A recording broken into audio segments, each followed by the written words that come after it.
আসসালামু আলাইকুম everyone, welcome to my channel learning English with me. আজকে আমি প্রিপোজিশনের পার্ট 11-এর ভিডিও নিয়ে এসেছি তোমাদের জন্যে। পার্ট 11-এর এই ভিডিওতে আমি বাইয়ের আরও কিছু নিয়ম সম্পর্কে আলোচনা করব। চলো তাহলে শুরু করা যাক।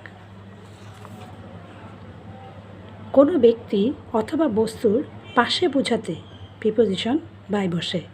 যেমন the telephone is by the window. বাক্যটি প্যাসিভ ফর্মে ব্যবহৃত হলে প্রিপোজিশন বাই বসে। যেমন he was knocked down by a bus. কোনো কিছু অথবা ব্যক্তি অথবা প্রাণী দ্বারা কোনো কাজ সম্পন্ন হওয়া অর্থে বোঝাতে প্রিপোজিশন বাই বসে। যেমন মাদার কুকস বাই গ্যাস। সুনির্দিষ্ট সময় বোঝাতে সময়ের পরে নয় এরূপ বোঝাতে বাই বসে। যেমন can you finish the work by 5 PM। কোনো ব্যক্তি অথবা বস্তু অতিক্রম করে যাওয়া অর্থে বাই বসে। যেমন he walked by me without speaking.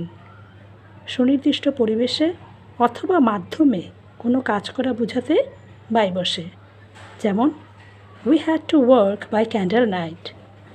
কোনো কিছুর পরিমাণ নির্দেশ করতে বাই বসে। যেমন the bullet missed by 2 inches. That's all for today. Thank you for watching my video.